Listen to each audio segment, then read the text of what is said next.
ብሩክ እድል ሚላለን I don't know አሊ ሆነ አይሆን አላወኩኝም አይዳ ለምን እስከዛ ካንቺን ጀምርና ኦጆይና አሊ ጆይን ሲያረጉን በኋላ አይሻለም ታይም ለመቆጠብ ያህል Yes I'll be happy let's do that thank you አይዳ ዛሬ ያንቺን ኤክስፐርት እና እንደውም ደግሞ በአካባቢያችን ያሉ ማህበረሰቦችን ለመርዳት ወቀትሽንና ታይምሽን ሰውተሽ እዚህ ስለመጣሽ አይዳ ማለት የኮልድዌል ባንከርና የሂተር ግሩፕ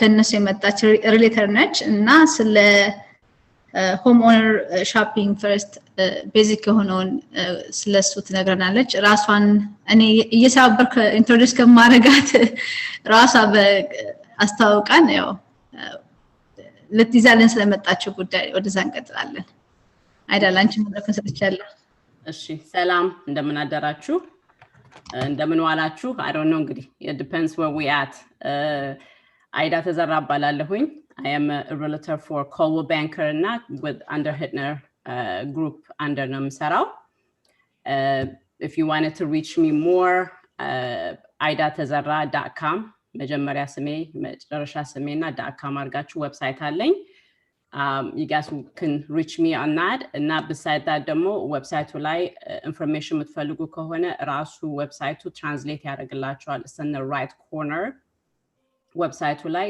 ልክ በቀኝ በኩል ኮርነሩ ላይ ትራንስሌሽን የሚላለ እሱን ጠቅስ ታረጉ የፈለጋችሁትን ላንጉዌጅ ትራንስሌት ያደርግላችኋል ብዙ ኢንፎርሜሽን አለ ብዙ ብሎግ አለ any information የምትፈልጉትን ነገር እዛ ላይ provide ልጠይቁኝ ትችላላችሁ and usually we answer it within 24 hours ሌላው ደላላ ሆኜ ወይም real estate agent ሆኜ ሚኒሶታ ውስጥ for almost 8 ዓመት በላይ ሰርቻለሁኝ background I graduated at St. Cloud State በማርኬቲንግ እና በማኔጅመንት ነው ዲግሪ ወሰድኩት I have a family I have 3 boys and ባለቤቴ my husband ይለኛል እዚህ ጋር ቆሞ ባለቤቴ ራሱ እና back and forth ብዙ ቦታ ትራንስፈር ያደረግን በስራ ብዙ ቦታ ሄደን ነው ተመልሰን ሚኒሶታ የመጣ ነው the big thing that I wanted to connect በዚህ ነገር እንድንነጋገር በጣም የምፈልገው አበሾች ወይም ኢሚግራንቶች ኢንቨስትመንት ያስፈልገናል ኢንቨስትመንታችን ብዙ ጊዜ እዚህ አሜሪካን ውስጥ ሳይሆን ሌላ ቦታ ስለሆነ ልጆች ስላለን የግዴታ ልጆቻችን እዚህ ነው የሚኖሩትና እዚህ ነው እንግዲህ ሌላ ሀገር ሄደው አይኖሩም እና we just have to find a way to connect ልጆቻችንን like ለነሱ ኢንቨስትመንት እያወጣ መሄድ አለብን በማለት ነው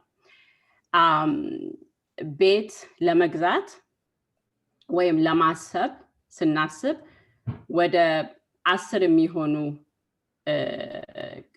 ስቴጆች አሉ መሄድ ያለብን አንደኛው ክሬዲታችን ነው ክሬዲታችንን እንዴት ነው ምናዳብረው ክሬዲት አለን ወይ ነው ክሬዲት ምንድነው ክሬዲት ካርድ ተጠቅመን ወይም መኪና ሎን አውጥተን ምናምን በየጊዜው በታይሙ መክፈል እንዳለብንና በሱ በሶሻል ሴኩሪቲያችን ስለሆነ ብዙ ነገር እዚህ ሀገር ምንሰራው በሱ ክሬዲታችን ቢልድ ማድረግ አለብን ትልቁ ነገር ክሬዲት ቢልድ ካላደረግን መተንፈሻ ቀዳዳ የለንም and ሁለተኛ ደግሞ ባጀት ነው ይሄን ቤት ስንገዛ ወይም ምንገዛው ቤት ባጀታችን አፎርድ ያደርጋል ወይ ሁላችንም we wanted to go to the highest ትልቅ ቤት ገንዘቡ ሰፋ ያለ ምናምን ነው ግን እንዴት አድርገን ነው እሱን ነገሮች ባጀት አድርገን ምንገዛው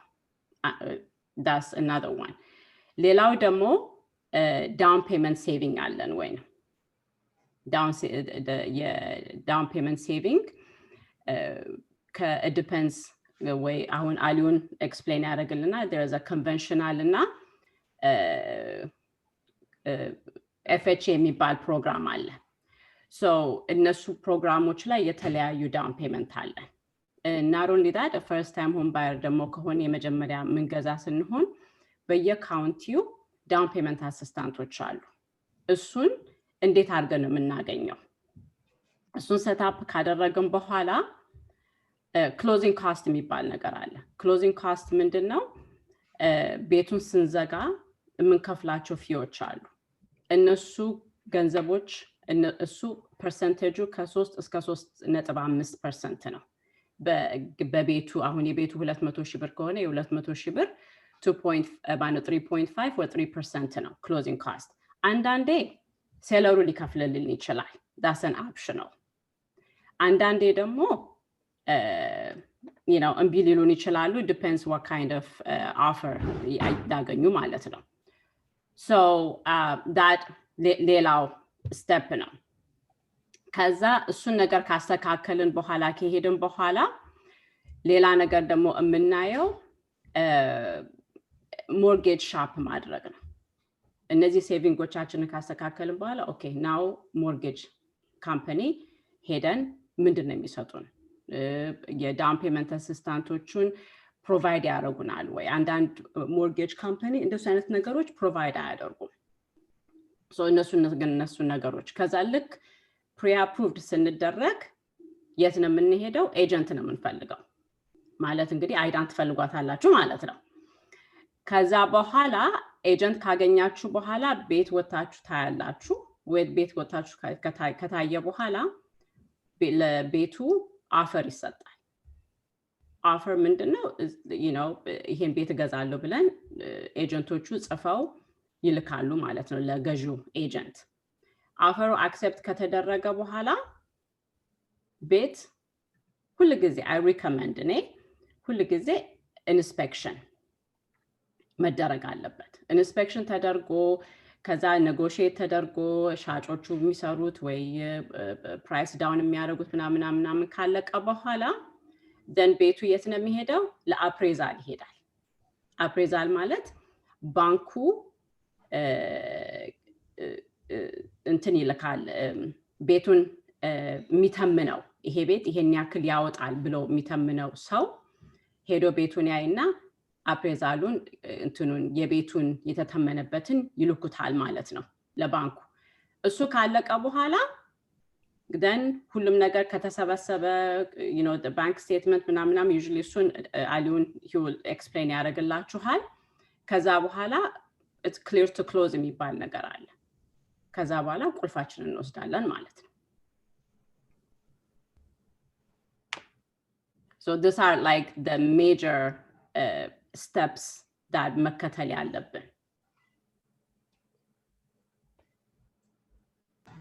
እሺ አይዳ እናመሰግናለን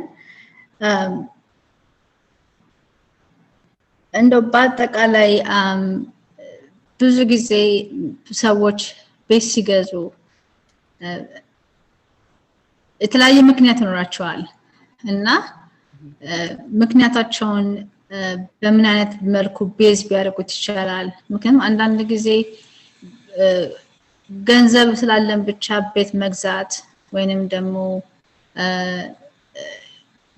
እንዴት ነው ያንን ባላንስ የሚቻለው በተለይ ብዙ ጊዜ ቤተሰብ ቁጥር በጨመረ ቁጥር ሰው ቤት መግዛት ይፈልጋልና እንዴት ነው when to buy የሚለውን ሰዎች ዲሳይድ ሊያደርጉ የሚችሉት ካንቺ ኤክስፒሪየንስ አንፃር so ትልቁ when to buy የሚባለው it depends on the timing okay so let's say you know ልጆች አሉን you know ቤተሰብ አለ ምናምንና all the time እኔ የምለው ምንድነው budget ይሄ አሁን ባልና ሚስት ሆነው የሆነ amount ገንዘብ የሚሰሩ ከሆነ ባንኩ አፕሩቭ የሚያደርጋቸው አለ ባንኩ አፕሩቭ አድርጓቸው ደግሞ ይሄን ያክል ነው የምትከፍሉት ሲባሉ ይሄ የሚከፍሉት ገንዘብ ባጀት can they afford it you know አሁን ባለንበት በፓንደሚኩ ታይም ብዙ የኛ ሰው አንድ ሰው ይሰራል አንድ ሰው አይሰራም እና በአንድ ሰው እንካም እንኳን can they afford to survive ያለ በለዛ እኔም ሉስ ካደረኩኝ ባለቤቴም ሉስ ካረገ ስራ ምንድነው ምን ሆነው ቤቱ we're going to end up having the foreclosure or the short sale ምናምን ላይ ልንመጣ ስለዚህ ሁሉ ጊዜ affordability it's the best thing.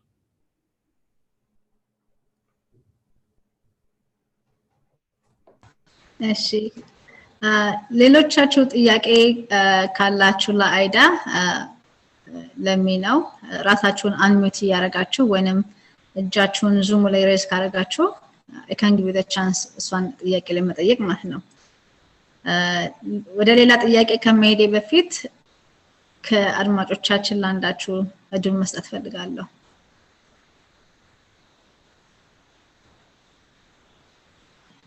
እሺ ሌላው ጥያቄ ምንድነው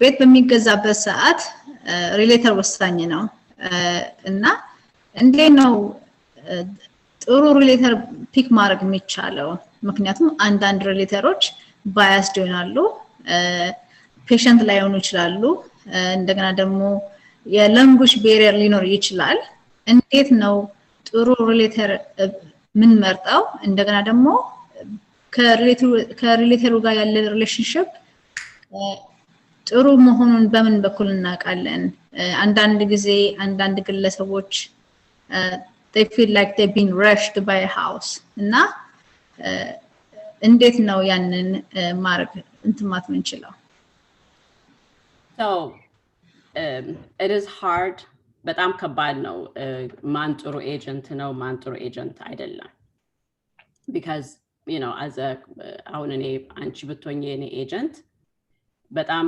ሰርተሽልኝ ጥሩ አድርገሽልኝ ይሆናል ግን ለሌላ ሰውዬ ደግሞ ይሰራሽለት ጥሩ ላይሆን ይችላል አይደል እና it's kind of እኔ ምንድነው ብለው ብዙ ጊዜ ኢንተርቪው አድርጓቸው ምን ያክል ያውቃሉ ገባሽ እንግዲህ I don't know a lot of people እኔ ያውቁኛል እኔ ብዙ ጊዜ I'm trying to educate አስተምሪያቸው ከኔ ጋር መሄድ ከቻሉ ይሄዳሉ ከኔ ጋር መሄድ ካቻሉ ሌላ ቦታ ይሄዳሉ እና ብዙዎቻችን we have to be as an agent ሆነን ለገንዘብ ብቻ ሳይሆን we really have to connect our community ለኔ I believe on connection እና ማስተማር እኛ ብዙ አናስተምርም እንትኖቻችን ገዢዎቻችን እና እኔ I get calls የዛሬ 7 አመት የደወሉ የእንትን ያልኩላሽ ያጋዛዋቸው ሰዎች ደውሎ ጥያቄ ጠይቁኛል አይዳት እዚህ ልሻለ ኢንስፔክሽን ስናደርግ ይሄ ነገር ምን ነበር ፊክስ አድርጉ የተባለው ቀላሉ ነገር I don't know ግን inspection paperwork አቸው ስላለ I can go back and check it ግን it is hard የትኛው ጥሩ ኤጀንት ነው የትኛው ጥሩ ኤጀንት ነው ብለሽ determine ልታረጋችም yes language barrier በጣም ትልቅ ነገር ነው እና የሪል ስቴት ላንጉዌጅ እና ኖርማል ላንጉዌጅ ምናወራው የተለያየ ቋንቋ ነው እና አሁን አፕሬዛል ሲቲ is a daily language አይደለም ምንነጋገረው ምንድነው አፕሬዛል ቤት የሚተመንበት anything የሚተመንበት አይነት ነገር ነው ስለዚህ we just have to find a way እንዴት ነው ነገሮችን የምናረጋቸው እንዴት ነው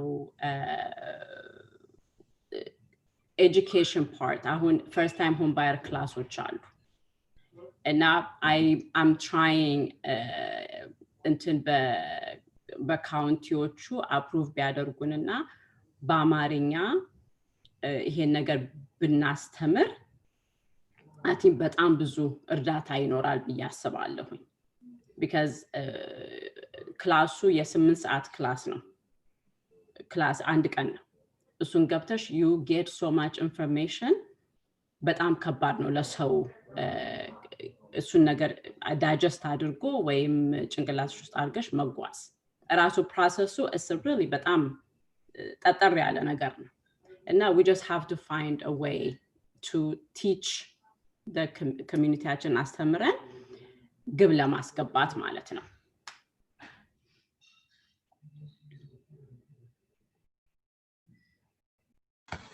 Okay, I believe I have Ali and Ojoy, who are our other panelists, joined us. Sorry, you guys, we started before you because for the timing purpose. Ida was just explaining to us like about a realtor, how to choose the right realtor, and literally how to be an advocate for yourself when you buy a house. And so I'm gonna go and let Ali and Ojoy to introduce themselves for us and explain what they do. And then, because I don't want to butcher your information, so please go ahead. I will give Ali you the first. Thank you, Rosa, for the invitation. We appreciate you taking the time to organize this meeting to share some of the ideas that we bring into the community. My name is Ali Samb, and I'm a licensed mortgage lender. We do both residential and commercial lending in the Twin Cities. We have a small mortgage company called Optimal Lending that is a mortgage broker. So what we do is we facilitate lending in the Minnesota area. So this is the only state right now that we license in. We're a Black-owned company, and I've been doing the mortgage industry for 20 years. Just to let you know a little bit, I worked with Wells Fargo for 11 years, and for the last, I would say, 8 years or so, I've been an independent lender. I will stop here for the time being, and if questions come, I'll be able to answer them.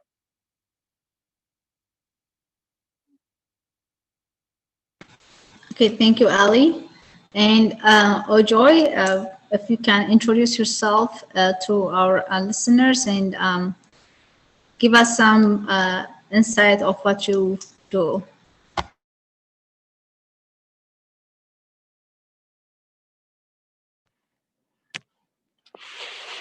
Okay, thank you so much, everyone. And I'm sorry I'm late because apparently the Zoom link that I got the first time was an outdated meeting. So meeting probably that has been held before. So that's what happens when you're organizing so many meetings. So this is not to take it on you.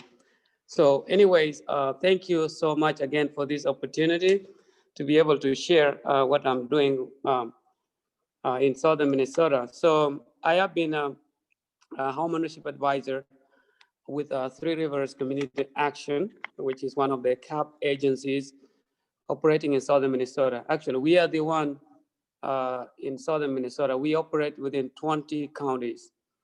And my job is education, counseling, and financial literacy. So I've been doing this since 2016.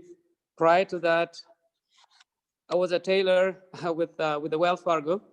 And then briefly, about a year prior to that, I was working with public schools as a liaison. So it's kind of transitioning from from public to private, then again to public, and hopefully going to private again soon, if not later. So it is time you guys take advantage of what I'm doing. So, and my job is I'm not a realtor, I'm not a mortgage lender.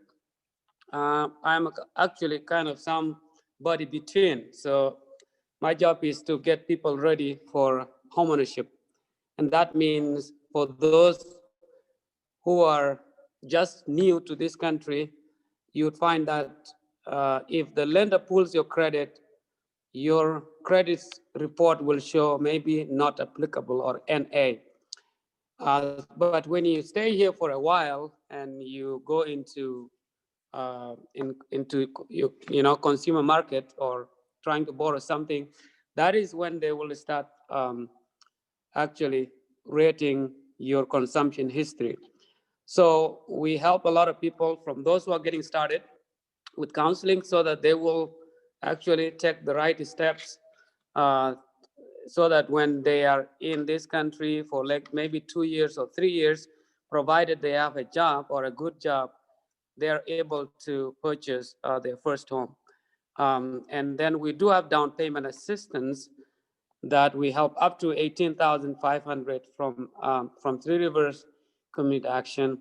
But we also partner with Minnesota Housing to help these first home buyers actually get affordable products and different forms of down payment. So that's credit counseling as well as financial management and all things related to homeownership. So, and I have been, as I said, I have been doing this for the last 4 years, since 2016, and I've loved it because I get so excited when our clients actually are able to achieve their homeownership goal, which is getting into their first home the first time. So that is what I am doing, and that I am operating.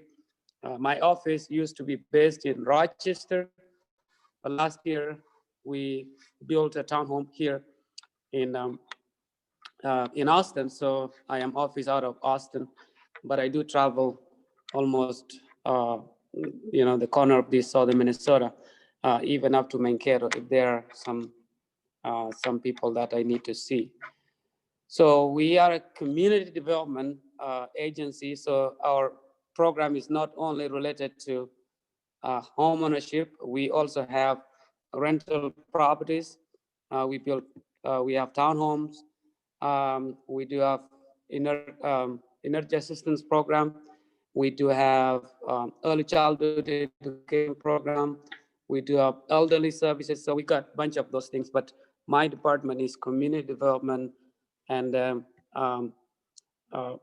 achieve homeownership, which is home buy education, counseling, and financial literacy is just, that is the portion that I deal with. Thank you so much for the opportunity. And now give chance for the rest to maybe ask questions if there is any that I can answer. Thank you. Okay, thank you, Ojoy.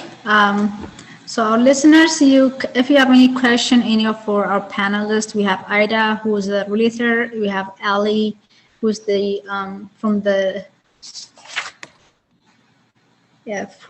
loan officer, and Ojoy, who's the financial advisor. So if you have any questions, please, you can use the chat room, or you can unmute yourself and directly ask the questions you have.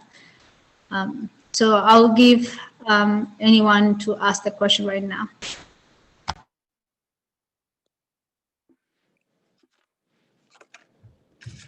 By the way, there is no wrong question. You can ask anything you want. Sure.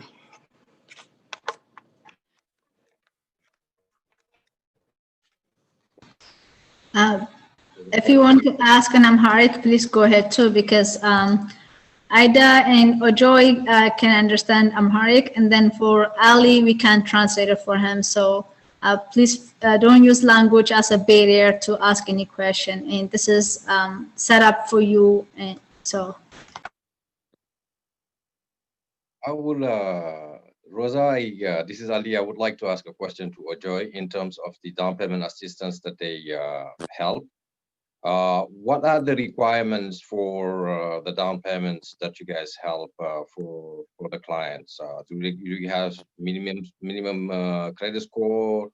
Do you have a level of income that they have to meet, or what are the requirements in terms of the products that you guys offer? Thank you, Ali. And yeah, that's a good question. In terms of the score, we depend on you guys with the lenders. So whatever the client, or in your term, the customer is approved for, so long as they meet our guidelines is income guidelines. That is ending. The credit side of things is you determine it. But for some down payment assistance, I think if they take down payment assistance from Minnesota Housing, they are probably required to be up to like 650 credit score if they use the Minnesota Housing down payment. But Three Rivers down payment assistance Usually we don't, because we depend on what the lenders have approved them for. But Minnesota, if they are, in addition to our down payment assistance, of course, with some clients, they will need all the down payment assistance that they need. Sometimes, in addition to our down payment assistance, they also have to use the Minnesota Housing down payment assistance. So that is when they will actually have to meet the credit score requirement. And do you guys land in all Minnesota area or just certain areas of Minnesota? Can the borrowers benefit from all over Minnesota? For the Three Rivers down payment assistance, we operate in 20 counties of southern Minnesota. But for counseling program, we try to help. I have clients even in Twin Cities. I have clients in St. Cloud, because those are the clients that, you know, if you are from Africa, probably would likely communicate well with someone who is from Africa. There are community action agencies in those areas, but still they call me because we can understand better. We can understand each other.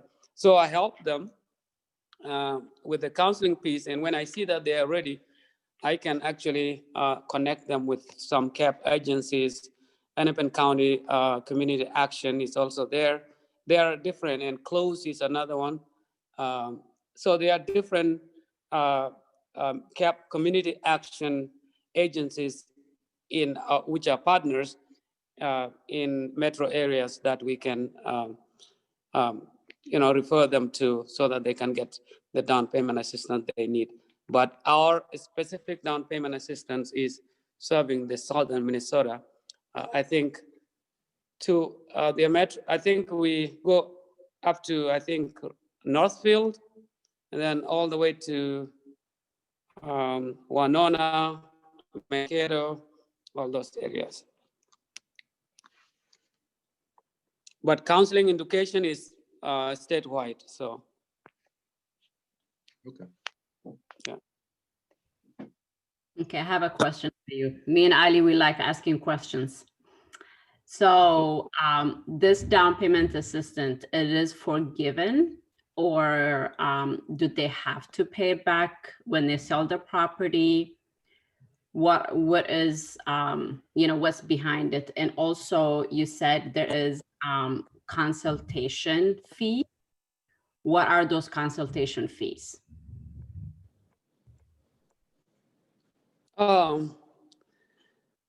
Yeah, it's a good question.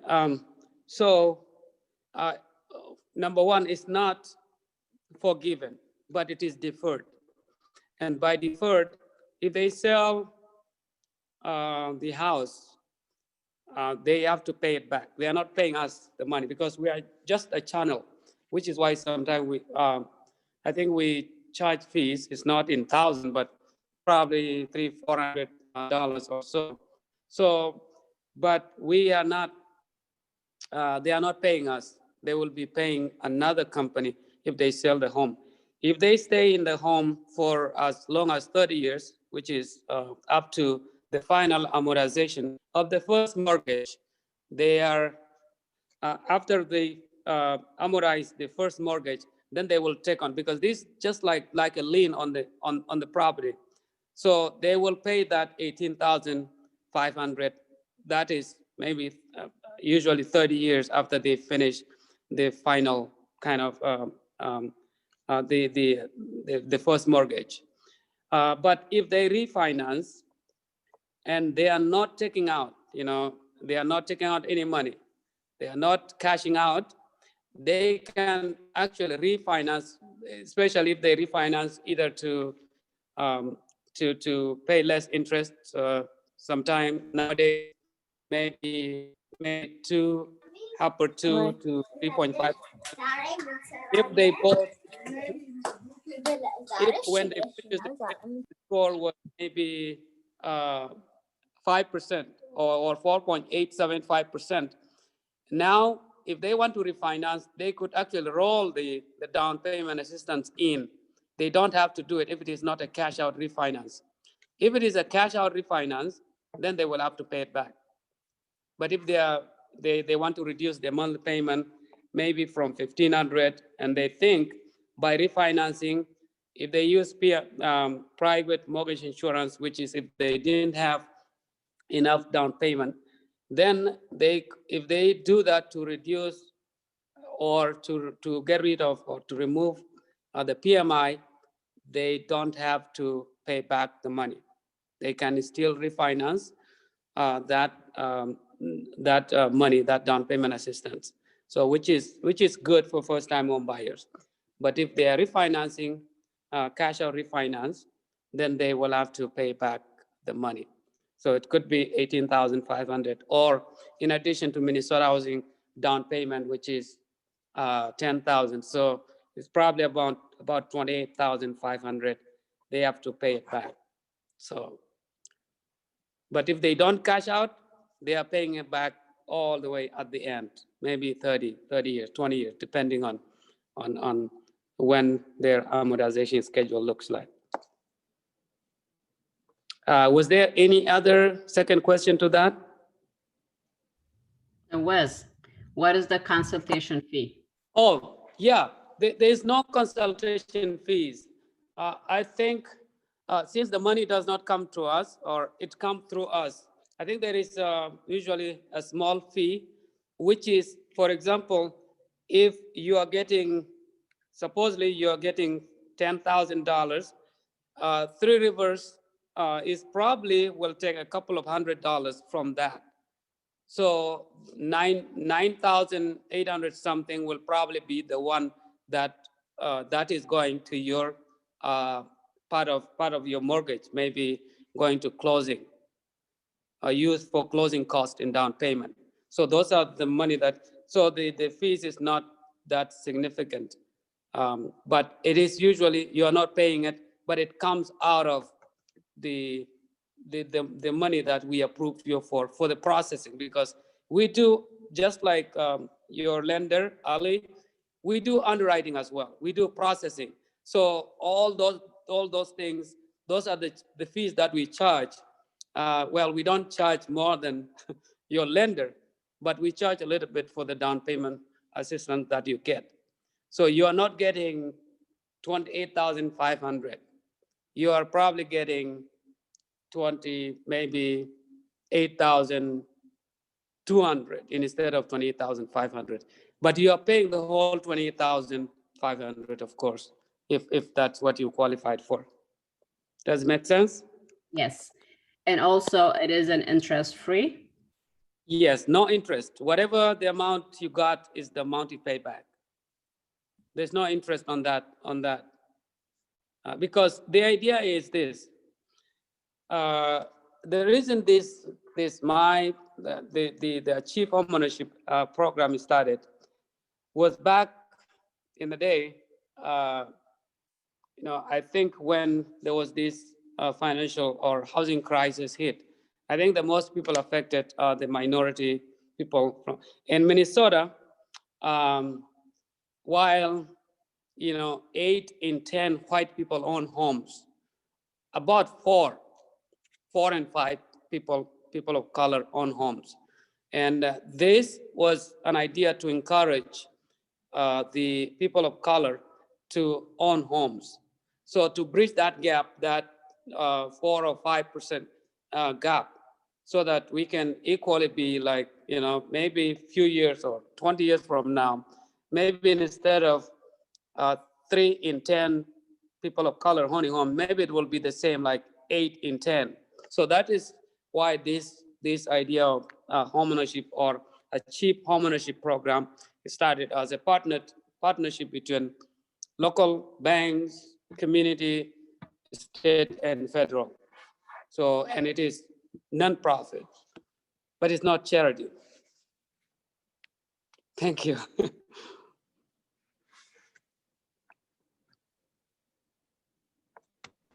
Okay. Thank you, Ojoy, and Ali and Aida for asking him more questions in that regard. So my question is for you guys. Let's say if I want to buy a house, what kind of steps I should take from from starting brainstorming to owning the house? If you guys can share your advice on that.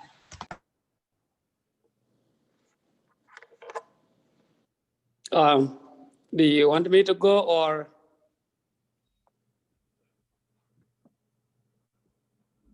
I think that's the area that we talked earlier from the credit score. The first thing is, it is a credit score.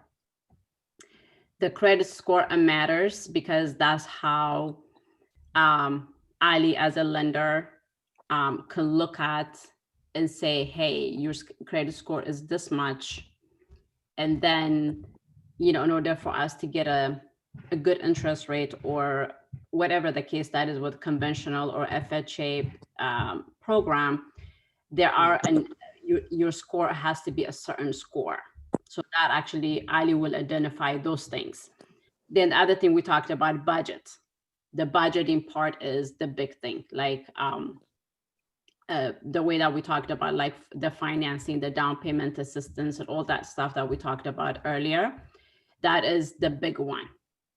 And then finding your own lenders, like finding a lender who can take a down payment. Some of the lenders don't take down payment assistance. So I'm gonna switch this to Amharic, by the way. I apologize.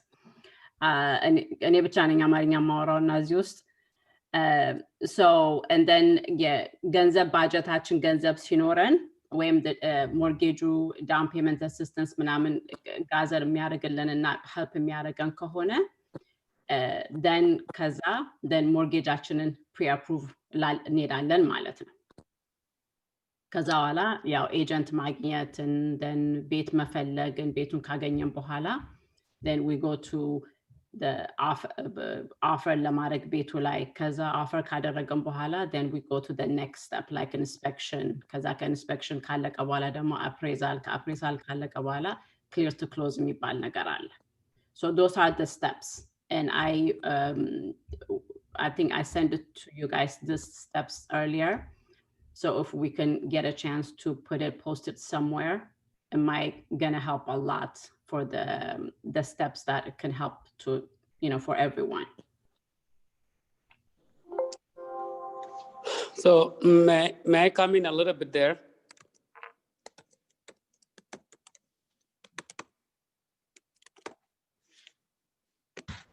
Okay, Ojo. You're breaking up. Add on what she said. What did you say? Can I add on what you mentioned about the steps? Yep. Yeah, thank you. And usually as part of my home buyer education, there are so many steps, of course, in home ownership. So, and you mentioned the specifics, but generally we start with education.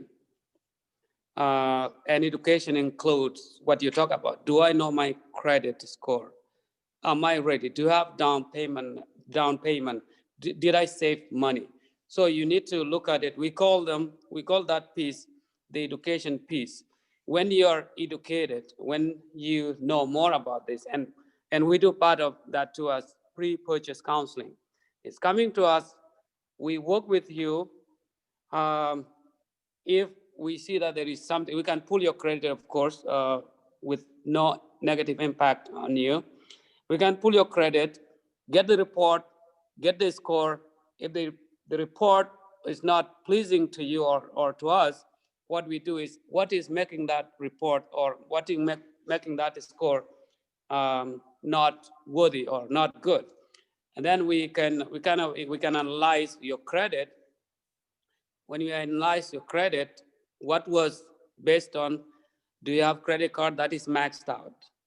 do you have so many credit cards, or you don't have any, I would say, maybe you don't have any credit at all. Maybe you just came from to this country.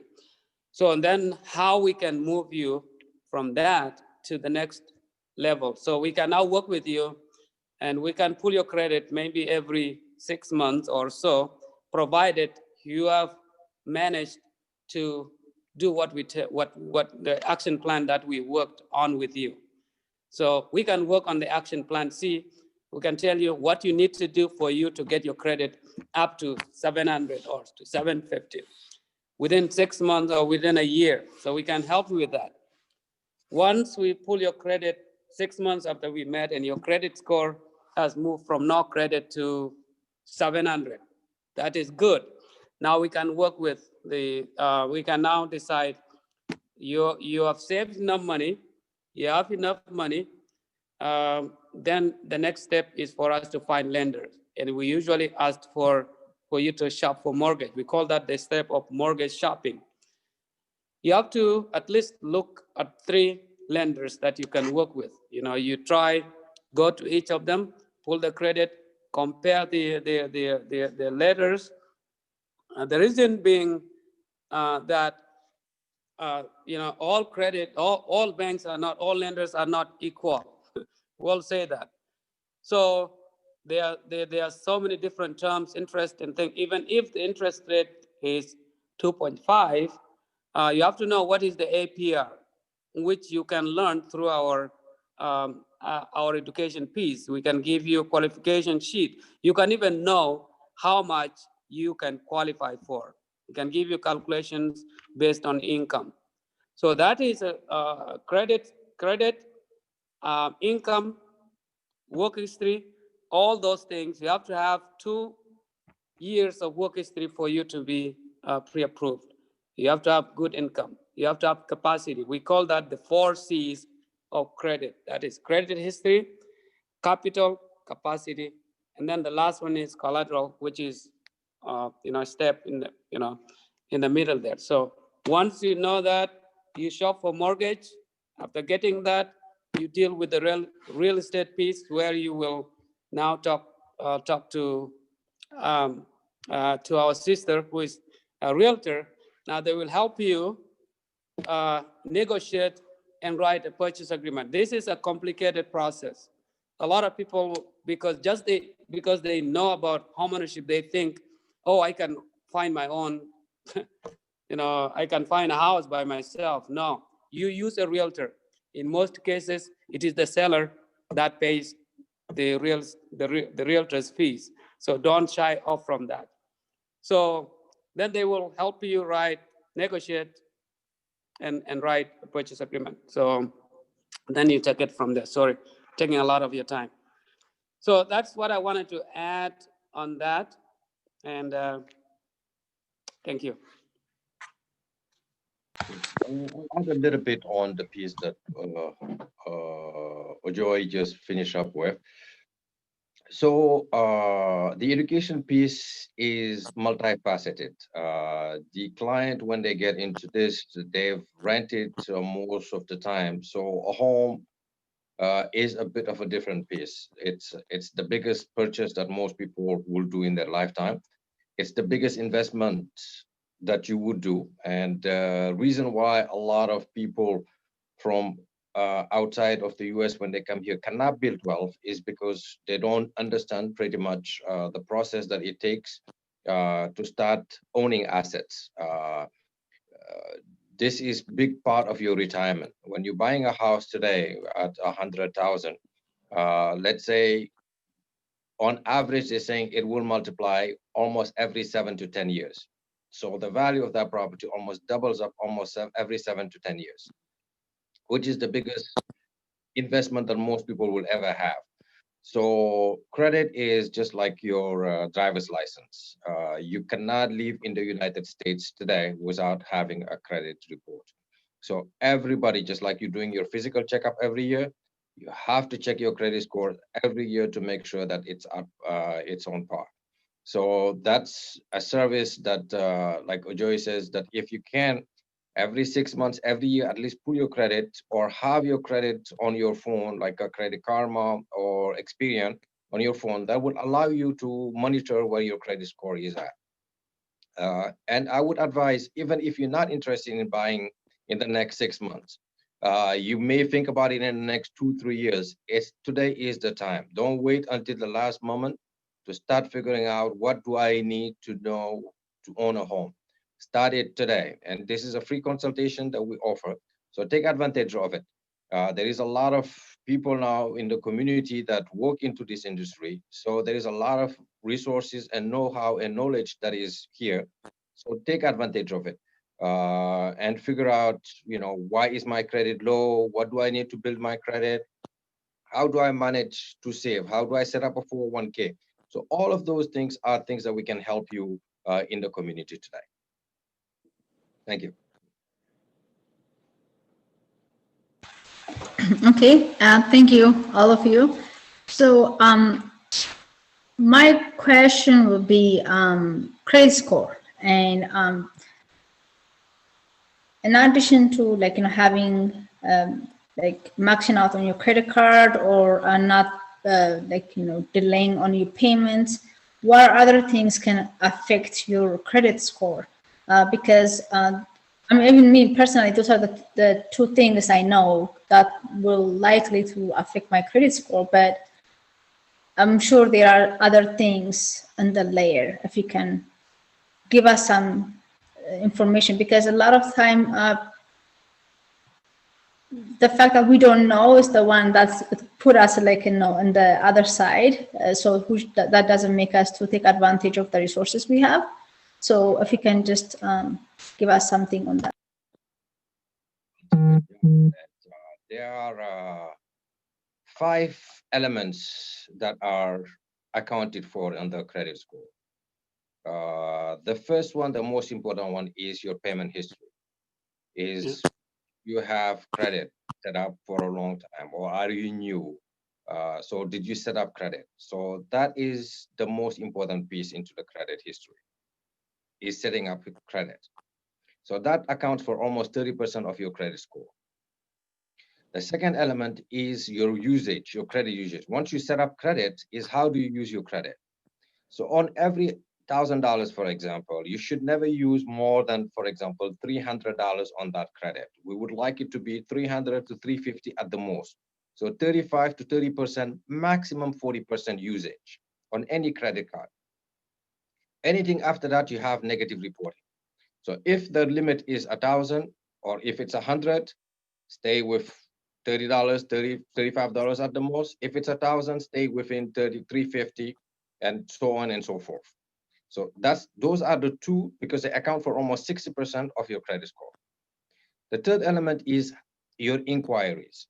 Do you apply a lot? So if you go into stores and stuff like that, they're telling you you're getting 10%, 15%. All of those things, when you keep on applying, it lowers your credit score, because it's what we call a hard pull. So anytime somebody pulls your credit, it lowers your credit score. The fourth element is the length of time that you've had credit. So for example, if you had credit cards since, let's say, 20 years ago, all of that allows you to be on the 800s areas. So if you're new and you're young, mostly you don't have that history and you don't have that length of time.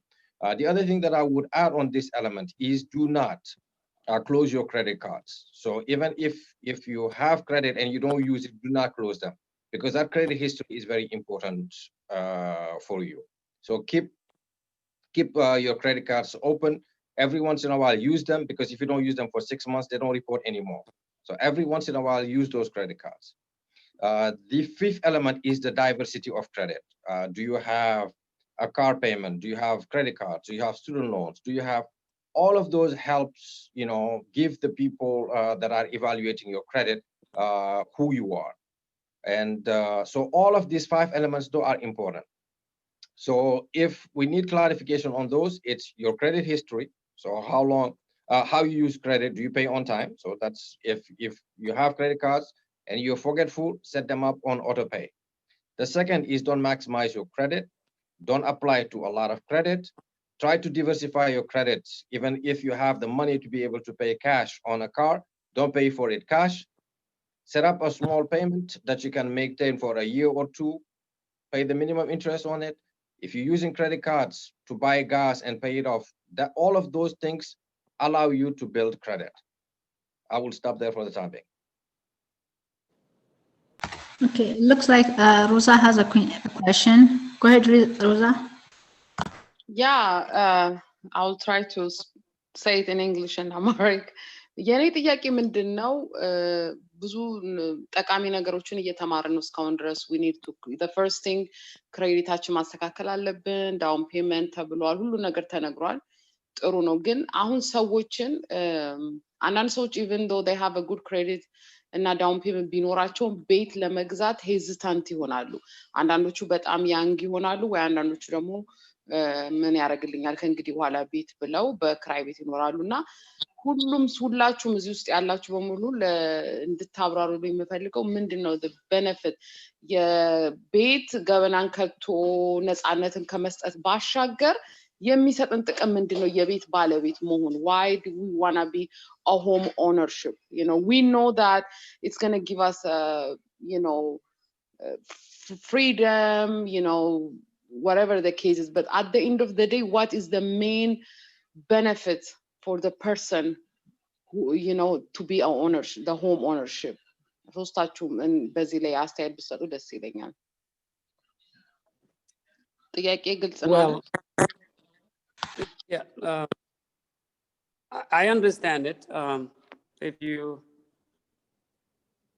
I understand your question and I think that is the challenge for me as a do you hear me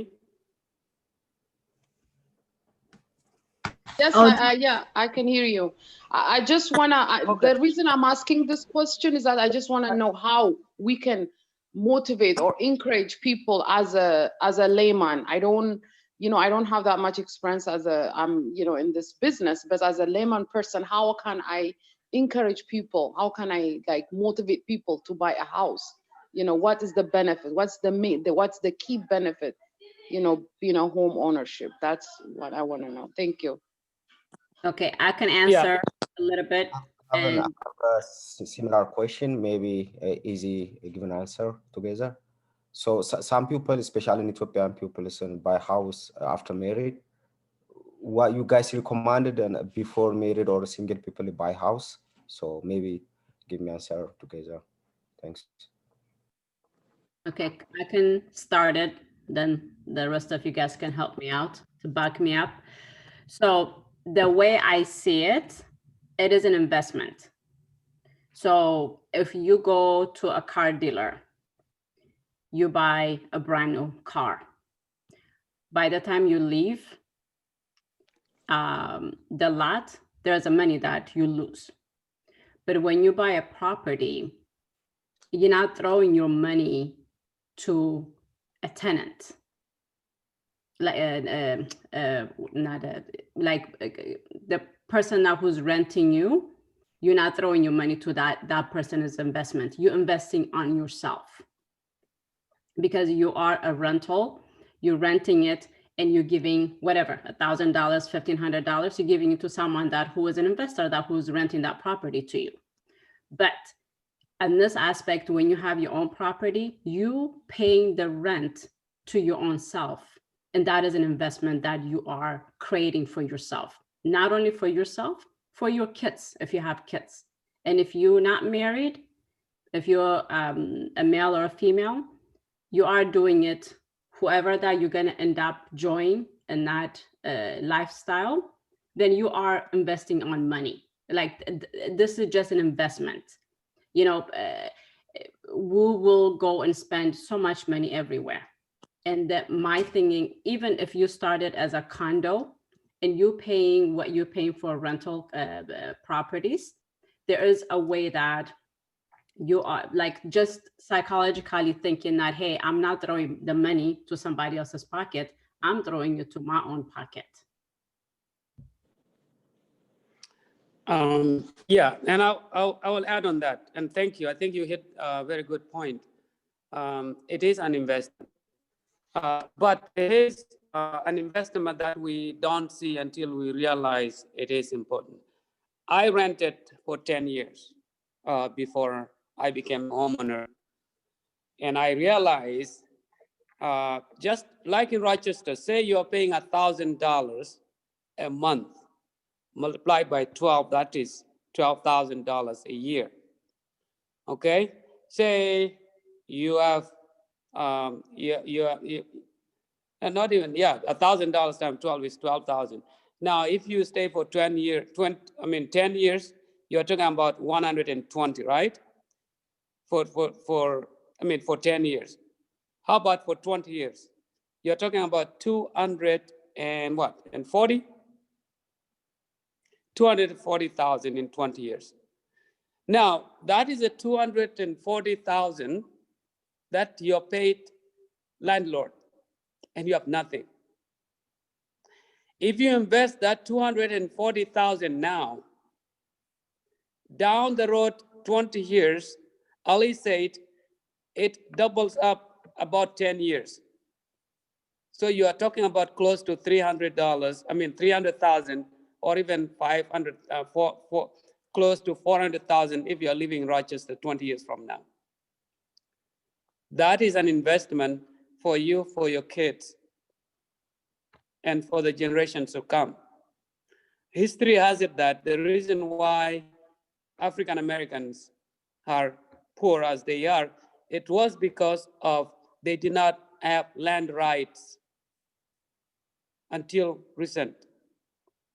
So after the Civil War, land rights was given, but about 1890 something, there was a separate but equal rule that they said, well, Black people are going to stay on their own, we white people are going to stay on our own.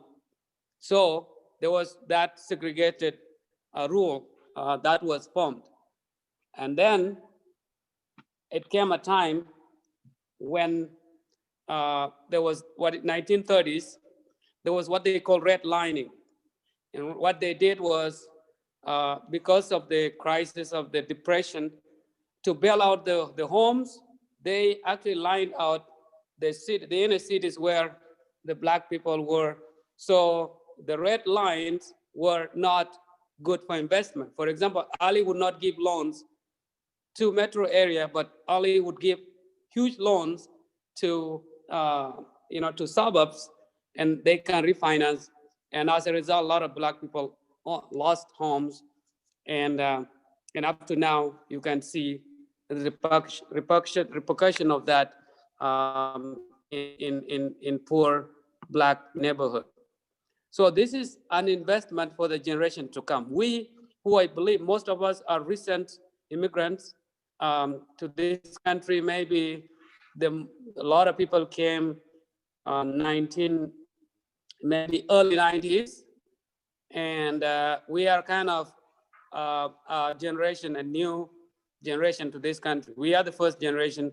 Our descendants, actually, they will either be better off or worse off by the actions that we take now.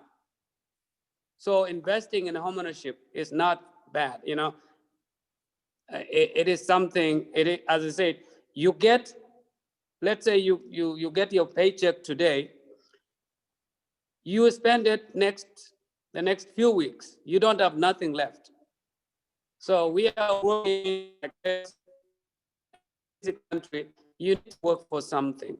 Investment, 401k, all these retirement plans are actually part of the future. You're building your future not only for yourself, but for your next generation, for your children and grandchildren. I think I realized that after paying rent for 10 years, and now as a homeowner and as an educator, I think I cannot emphasize more that this is something that we need to take on. Most of us, maybe you're right, most of us think that we're gonna go back tomorrow. That is not true. It is false hope. When you come to this country, you're like, I'm gonna go back. I'm gonna go back in 5 years. I'm gonna go back in 10 years. Only a fraction of us would go back. Why? Because we have our children here, and our children will not want to go back. No, maybe you have 5 children, maybe just 1 in 5 will decide to go back. So there is no way we have true hope. I think it is false belief that we have in our mind that we can't invest here because we're going to go back tomorrow. A lot of people have been talking for 10 years. No, not going back. So I think we better come here with whole ourselves, with our brain. I know we are helping families, but we have to really make sure that we invest in this country, not only in homeownership, but also in politics and business, like Ali and others. So let's invest here. That's the only way we can ensure that we will end well, so our children will start better. Thank you. Well said, Ujay. Ali, did you see my message? And if you want to comment on that. I was trying to translate what Rosa said.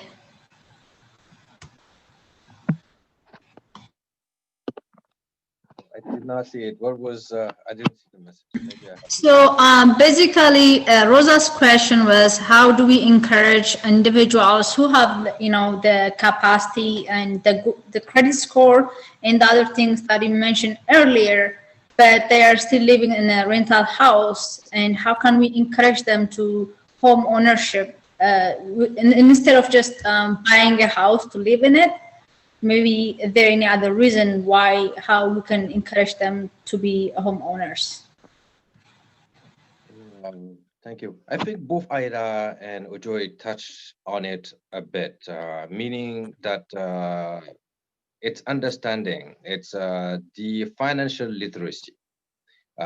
Finance today is as important as oxygen, is as important as anything that we do, because it's so central into life today. Most people today have health issues or marriage issues because of how they manage their finances. So understanding money is very critical right now into our communities. And it's just like reading, they call it financial literacy. It's being able to read, it's being able to understand how money works. Today, if you're renting, it's just like a bucket with holes in it. Everything that you throw on it will go on the ground. So the only way you can harness this money is by owning your own home. If you own your own home, I touched about it and Joy touched about it, almost every 10 years, that value of that property is doubling. If I bought a property today at 200,000, 10 years from now, most probably it would be around 400,000. 10 years from now, it most probably would be around 800,000. For us that came here in small state like Minnesota, we don't understand that there are places in America where you have to have 700, 800, 900,000 to own a home. And we're trending there. When I came here, the average home was around 150, 160 when we were purchasing. Today, the average price is almost at 300,000 in the state of Minnesota. 15, 20 years from now, the average home in Minnesota will be around $450,000, $500,000. Most people, if they don't purchase today, your kids will be asking you, Mom, Dad, when you came here and they were selling homes at 250, 300,000, why didn't you buy? And I'm not even talking about just the house that you live in, because that is a consumption in a way.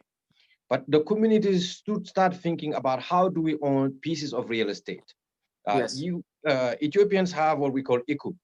This IKUB system, instead of every month, everybody taking their money and going with it, if the community was organized right now, and because most of us are PCAs, we're nurses and stuff like this, if we put all those monies together today, we can build big lots, big lands. And in America today, it's aging populations.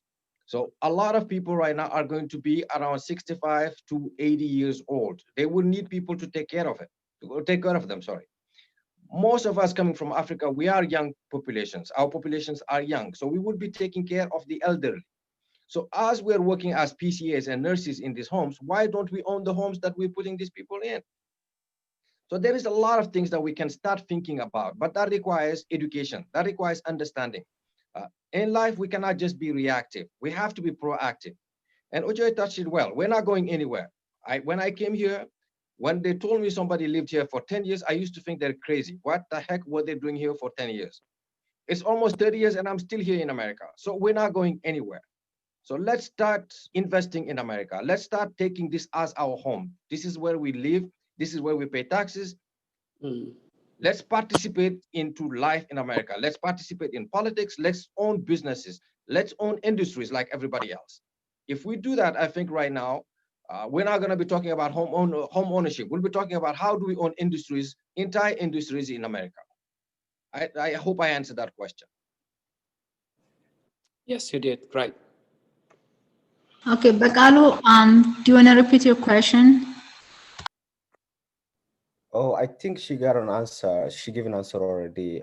My question, most my pupils, most Ethiopia pupils in buy house after married, and it's most people you don't want to buy in a house, and I don't know why. Maybe is have more opportunity and buy a house single people. Maybe I don't know. You got my question? Does it make sense? Yeah. Yeah, I think I can answer that if I may. I think just as in retirement, the earlier you start saving for retirement, the better. Something you start saving, let's say for retirement, at the age of 25, making $40,000 a year, maybe with an interest rate of, maybe they put interest, the interest rate is maybe 7%. By the time they 20 years or 30 years, they probably will end up having $800,000 to $1 million, or even $1 million. So just like in retirement plans, homeownership at the young age, at the young age, is even better than it is. It is better, including even not only just homeownership. Even if you have children, I just have mine that graduated recently. You have to, one, work with your kids when they are in high school. Help them open credit cards under you. Monitor how they use credit cards so that by the time they are graduating, going to college, they have great credit card. I mean, they have the great credit score.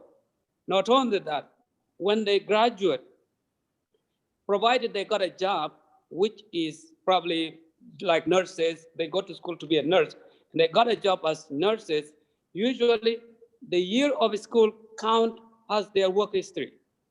So they will qualify for mortgage loan right away when they graduate and land that job. They will not have to wait for 2 years to establish work history because they went to school as let's say to be a teacher, and they became a teacher. Provided they got that, that would be something that the lenders will look at as a work history. But they have to have good credit score, which is you as a parent will start building their credit by helping them with a credit card, get them a college card, maybe when they are senior or even junior at high school, and monitor their credit. That's what I did with my daughter. When she graduated, she bought a car right away because she has like over 700 credit score. And she could have chosen to buy a house, but she said, you know, Dad, I don't want to live in Minnesota. I'm just maybe staying first year, and next year I'm moving to another state to go to school there. So I think a good example is there was a girl that I kind of mentored recently in Mankato. She purchased her first home. She's single, in her 20s. She works full time. So she purchased 3-bedroom house in Mankato. And what she did, she has friends, so she rented 2 bedrooms. Now she's a landlord. Her mortgage was supposed to be $1,200. Each of her friends are paying $400, and she's paying $400. So instead of paying the whole $400 of the whole $1,200, she's renting a half of that, and she's actually getting more money from that purchase because she's paying minimal for the house and she's also investing in the future. So I think there is a wisdom to starting when you are young. If you are young and you're thinking about it, work on building your credit score and your finance, then buy that property, rent a couple. A lot of young people are looking for places to rent. And instead of renting from these rich landlords, they are better off renting with someone they know, who is young like them. So there is advantage there. You don't have to wait to get married. It would be nice to be married and buy a house, but it is even better if you buy a house and then rent it out if that's what you want. Thank you. The only thing that I would add to that, to Joy, is right now what I advise people that are young is to own a multi-family dwellings. It's a triplex, it's a fourplex, it's a duplex, whatever it is. While you're still young and you're not married yet, this is the only time that you have this opportunity. Buy that property before you get married. When you're done, you can rent the other side. It will pay for itself out. And it's a good retirement plan. As long as the house pays for itself and you don't have to worry about it except the minor repairs, this is one of the best investments that you can do in your old age.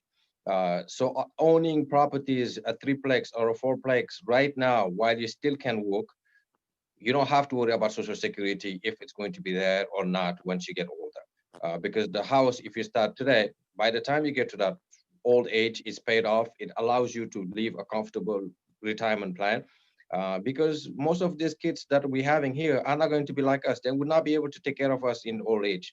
So you better guarantee yourself that you're taken care of before you get to that time. The old African way works when we were there, but this new generation will not be able to take care of you. They'll have too much on their plate to be able to do that. So I would advise everybody to use their money wisely while they're still able. And if you don't know, ask the questions. There is nothing shameful about this. Money is like any other language. You're not a doctor. You go to a doctor to say, hey, doctor, this is what my problem is. How do you take care of me? It's the same thing with money. We're not born understanding how money works. You have to learn it. And it's easy science. It's not complicated. And there's a lot of things that we do right, like the ECUP that I mentioned earlier. We just have to modernize them. And even that can be part of your credit report. You guys can start reporting that on the credit bureaus because they're private entities. The ECUP, as long as you're paying on time, can be reported on the credit bureaus. It can help you build your credit. So there's a lot of things that you can do, but we have to understand how America works. We have to understand how this system works. It's like the English language. I come from a country where we spoke French when we came here, but we have to learn how to speak English. It's the same thing. You have to understand how this country works and learn the manners in which you can survive here. So those are important things. And financial literacy, like I said earlier, is like oxygen. Today, you need it to be able to live a comfortable, decent life in America. You have to understand how your money works and how it can help you survive financially, morally, and emotionally. Thank you. Thank you. We have a message in the chat room from one of our listeners. Her question, Amharic, ለሁለተኛ ጊዜ ቤት ሲገዛ ምን ችግር ወይም ጥቅም አለው? So basically she was asking what will happen if she's purchasing a second house. Well, nothing happens. You're a step up. You're not a first-time home buyer, and kudos to you. So there's really nothing wrong with that. That means you will even not need down payment assistance, because for a good example, I was talking to someone yesterday. He bought a house. I think it was 3 months before Obama came in. So it was still crushed. So he bought that house for $189,000. And now it's close to 300. So he was asking me, I want to buy a house. Do I need down payment? I'm like, oh no. All you need to do, put this in the market. You will not get down payment. You will get, because at that time when he bought it was 180 something. It's probably paid a lot. Now maybe his loan balance is probably 100,000 or close. Yeah. So if it is 300, take out appraisal, the other fees, real estate fees and other fees, maybe 6%. And I think he can get away with a lot of money. He can put 40,000, 50,000 as a down payment and get extra left. He could get a conventional loan, 20% down. He will not need to pay a PMI or private mortgage insurance. So I think that is all better. So he will get better loan, better house.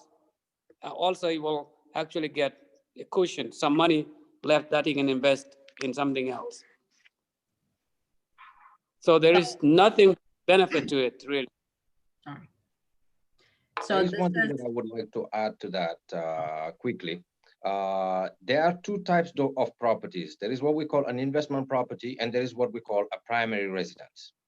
A primary residence is a consumption. It means that we all need a place to live in. So it's an investment, but it is a consumption. So it's not for productive purposes. We as Africans though have to start thinking in terms of investment. An investment is a product like a farm that I put in the market, just like for a rental purposes. The objective of this is not for my own consumption, but it's for the future. It's in the next 10, 15, 20, 30 years. And we have to start projecting ourselves for 10 years at least. We have a tendency to think everything short term. So it's a year, maximum is 5 years. We have to start thinking 10 years, 15 years, what would be my life be like? And hope that God will allow us to live that long. So a lot of the money that we talk about right now is consumption, because it's like a car that I'm driving. It's not a car that I'm buying to drive it as Uber or as a truck for business purposes. We have to start spending the most of our money into investment, not into our own selves, because that is just, I consume it. There is nothing that produced from there. The mindset has to change from a mindset of consumers to a mindset of investors, meaning a house that you're buying, but its only purpose is, this is an Airbnb, it's for a rental, it's for a home healthcare. It is for business purposes, because that's the only way you can get out of poverty. As long as you do the same things that your grandparents did, your parents did, you would reproduce the same thing that they produced. So to change that course, we have to change our behaviors. So that's why I mentioned a little bit earlier the ECUB money. That money now can be an investment funds that can start buying homes. That we bought 3, 4 homes from this ECUB. It's your own organization, it's your own bank, it's your own whatever it is. All of these businesses that you're seeing today called Wells Fargo started small. None of them started $1 billion, a $1 trillion company. No, they all started with 2, 3 people coming together and buying a small home, 2 homes, 3 homes, and before you know, they own 15, 20 homes. So start thinking in those terms. So buying one is good, but the goal is to be buying 10, 15, 20, to be financially free, that you are free, your kids are free, your kids' kids are free. So that has to be now the way of people to start thinking like that. Thank you. So I can add on what Abusha was asking earlier. So what Ojo talked about earlier, that investment. So when you buy a second property, the first property that you already bought, it has an investment already. So that what you were paying for rent, you are paying to yourself at this point. So that equity that you earn or what you accumulate when you sell your property, that is your profit. That's the money that you made on that first property. So the good thing is when you buy your second property, you're not a first-time home buyer. You will be actually investing on yourself and investing on, you have to give yourself a shoulder prop saying that, hey, I did something. And now there is a lot of when you invest on the property, that's the money that you always pay to yourself. I just want you to think that you're not throwing money to somebody else's pocket. You are doing it for yourself. So it doesn't matter if you're single, if you're young. I'm like me and Ali, we've been working since the day that I got my license. And he is my #1 lender to go to. And he is a person, I'm not promoting his business, but he is a person that who held our community at Abishas that who wanted to invest on anything, even if their income is smaller, we teach them that you can buy a condo. And, if you buy 2-bedroom condo and has a 1 bathroom, you'll be able to share with another rental person or friend or whatever, then you're earning that money to yourself. They pay you pay to your mortgage, or if you pay extra, and instead of having a 30 years mortgage, you might gonna shrink it to 15 years by paying extra. So there are a lot of stuff that you can do even as a single person, as a married person, as a as a friend. Even friends, they merge together, they get pre-approved, they buy, and instead of them giving somebody else the money, they do this kind of stuff. So it's not like it doesn't have to be when we go buy a car, we don't scared of it because it's $50,000-$60,000. I know it's kind of hard when you buy a property for $200,000 and $300,000. Again, when you look at those kind of steps, it is an investment. This is like an amazing thing. So another thing that I wanted to contribute on this, we have most of us that we work for companies, there is such a thing, they call it 401k. And now when you get a 401k, when you have a 401k, if your income is higher, if you're not qualified for first time buyer down payment assistance, you can take your 401k. They can provide you how much that you can take or how much that you contribute on your 401k. You take that money, you can use it toward to your closing costs and down payment. I think it's a down payment. So when you do that, they will charge you a certain interest rate. That interest rate, you're not paying for the 401k, you're paying to yourself. So there is misconception about that information. I wanted to really, I want you to think about those things. If you have a 401k that you're collecting, you'll be able to use your 401k toward to your down payment. If you're not qualified, if your income is higher, or there's certain things that you cannot use, you'll be able to use your 401k for your next adventure, buying a house. Thank you. Rosa, ጥያቄ አለሽ or is the same hand you raised earlier? Oh, yeah, የቀድሙ ነው። ጥያቄ የለኝም ግን I just want to make one point አሁን አይዳ በተናገረችው ላይ I'm happy to get that information because she mentioned that as a friend you can even buy a condo instead of renting an apartment so that you can accumulate equity, whatever that is at the end of the day. That's a really good idea, and then I never know that before, so thank you for sharing that. The other thing that I would add on what Ida was talking, if you were in a property, let's say, and you own that property for 10-15 years and you had accumulated a lot of equity on that house and you want to buy, let's say, a bigger home now, what I advise people a lot of times is there is something that we call a home equity line of credit. So for some of my investors, what I do is you own a home, you bought it at 130, 140,000. Today that house is worth, let's say, 350. And you want to buy your next home. So what you can do is you can take 100,000 from this house right now, either through a refinance and adding it through, let's say you owe now 60,000. So you have $160,000 on that property, you refinance it, you take that 100,000 now, and you buy it, you put it down on the next home. This home that you just left, you'll be able most probably to rent it at 2,300, 2,400, 2,500. The new house that you're buying, the payment, because you put so much money down, may not be more than $1,700, $1,800. So those are creative ideas that we can use in order for you to buy different properties, different investment properties, or so forth and so on. Obviously, we cannot answer all the questions or all the scenarios on this call, but there are a lot of creative ways that you can do to buy not even a home, but to buy, let's say, a fourplex or a fiveplex. So I put 100,000 down on a property that is selling for 500,000. I can now have 4 units that I'm renting. This is your retirement plan. This is when you retire, the money that, when I'm no longer working, and I decide now at last, like Ojoy says, now I want to go back to Africa. You can go back to Africa because you have $6,000, $7,000, $10,000 that would find you there because you owned properties when you were able to work.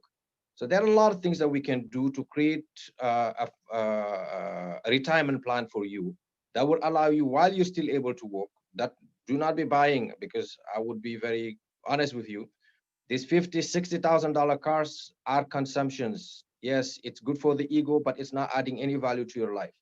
It's a waste of our money, and we do spend a lot of our money into cars. That's one of the things that are creating our poverty. If the car is not a limo service, it's not a Uber driving, it's a waste of your money. It's not adding any value to your life. So those are the things that we have to be educated into. Yes, it's nice to drive a nice car, and they say Ida has a nice car, this, or the other. If it's not a business, it's a waste of your time. It's a waste of your money. So those are the kind of ideas that we have to bring and educate people in terms, because we come from countries that most of our countries are poor. So how to build wealth is not something that we educated into. We don't understand how money works. So a lot of these things, it requires being educated. Just like you learn how to read, you learn how to use your money efficiently, that you can retire, or in your old age, that you don't have to worry where your money or your bread is coming from. Okay, thank you, all of you. One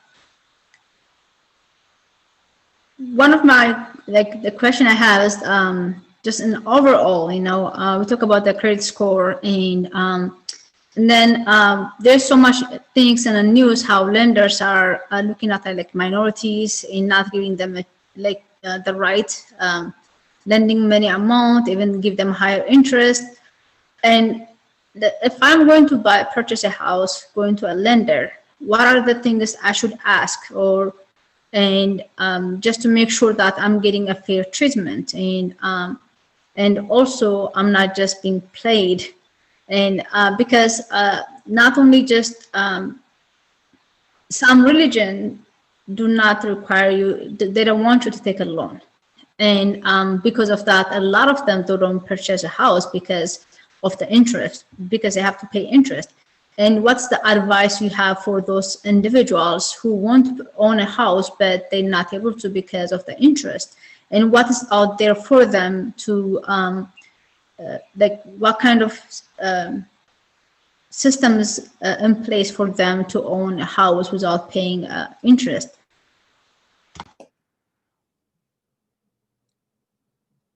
I'll take a stab at that. We are lenders and we're brokers. Like I said, we sell all types of loans, from Islamic loans to regular Fannie Mae, Freddie Mac, FHA, VA, USDA. We have access to several lenders. Ojoy touched it earlier. The most important piece about buying a house is the education part. Take the classes. There are 8-hour classes that they will teach you the ABCs of what a house is, what a lender is. Because somebody referred you to Ali doesn't mean Ali knows everything. So Ojoy talks about it earlier. We have 3 different options that you can call on. Take the class, first of all. Everybody take the class. Take the home ownership class early on. It's your first financial class. It's $30 that you would, or $35, whatever the price may be, that you would, the best money that you would ever spend in your life. Even if you don't need it today, take it today, or in the next month or the month after. You'll have a certificate that will allow you to get down payment assistance and so forth and so on. But at least you have a clear idea what are your options. You just don't go to the first doctor that tell you that you need to be operated, and you say, okay, when do I schedule this operation? You ask at least one or two other opinions to say, okay, this is something that I would be able to do.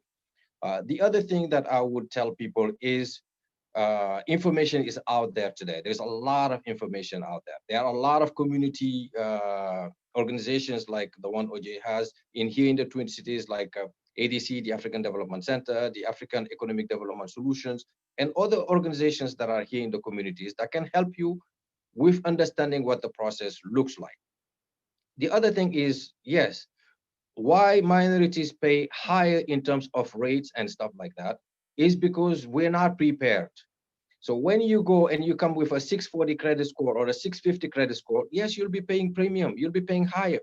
Minorities have a tendency to pay higher because we're not educated. We're not trained to go before we're not proactive, we're reactive. If you want to buy a house 6 months from now, a year from now, start the process today. Start talking to a loan officer that can talk your language, that can explain things in a way that you can understand. We have a tendency to trust bigger organizations like Wells Fargo, US Bank. Nothing is wrong with them, but they don't have your time. It's a high production level. Why? Like I said earlier, I worked 11 years. Everything that I've learned in this business, I've learned it from Wells Fargo. But one of the reasons why I had to leave Wells Fargo is because it's a high speed production level where they don't have the time to handhold you. They don't have the time to spend 2 hours, 3 hours with you to tell you, okay, this is what you need to do. But once we tell you this is the plan of action that you have to take, that responsibility is on you. You have to take actions that we're telling you, okay, you have to walk, let's say, 1 mile a day. You have to drink water. You have to do this. You have to follow the steps, because I cannot follow you everywhere. But the steps that you have to take, those are your responsibilities. So there are a few things that is on us, that we have to be educated, that we have to understand what the processes look like, but that we take also that I save money on every paycheck. Take your $50, take $100, put you in an account that you don't see. Those are part of the things that we have to be educated on. And when you come to a loan officer, tell them the truth. We do not want to discover so forth and so on. No, I have $50,000 is under my bed. This is not going to work. That money cannot work for you. Now you want to buy the house in the next 2 months, you cannot, because that money is not legit in America anymore. So there are a few things that we need to educate our populations on, our communities in, that how the process is like right now. Then we will reduce, I'm not going to eliminate discrimination, but we can reduce the impact of discrimination into our communities. Thank you. Ojo, you are on mute.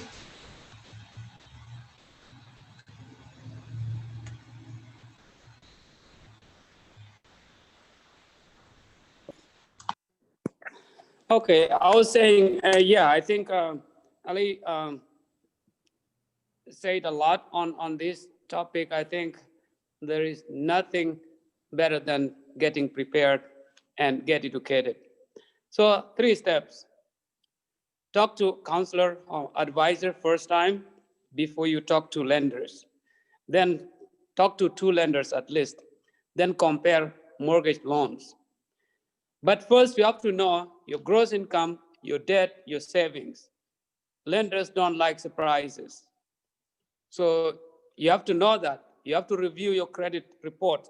Now there is what's called annualcreditreport.com that you can review your credit report for free, but you can also pay if you want to, if you don't want our service, of course, because you could do that for free. Know how much you want to borrow. That is called, we can pre-qualify you. We can give you calculations. We can say you probably will qualify between 250 to 300,000. Now you can choose whatever amount you want from there. Know a range so that when you go to the bank, if the bank says, or to the lender, if the lender says it's 350, you're like, no, I work with my counselor and this is what the amount I think based on a calculation that I could afford. There is a difference between the qualified amount or the affordability piece of it. Can you afford? There is what they call in lending world, there is what they call ATR that they have to abide by. but do you know it? Your ability to repay the mortgage, especially the qualified mortgages. So you have to know your ability to pay, and most diligent lenders will actually tell you that this is what you can, based on analysis of your income, debt, and savings and everything, this is how much you can qualify. But prepare with questions as well. Which loan is best for me? Your credit score is 750, you know, and you probably have 5% saved. If someone tells you, hey, take FHA. Now, if you don't know, some lenders will go for that. But of course, if you don't have enough down payment, obviously, at least 5%. If you have 5%, I think most lenders will choose for you the best loan, which is conventional loans. You know, what are my qualifying ratio? What is the interest rate? What are my APR? You have to know. If there is a huge difference between your simple interest rate and the APR, if the difference is huge, then you are probably paying more. We have to know what is the annualized interest and what is the simple interest. It should not be, there should not be a huge difference, okay? Ask those questions. Will I be charged points to reduce interest? What are the closing costs? What are other fees? That would be on your loan estimate. What is my LTV, my loan to value?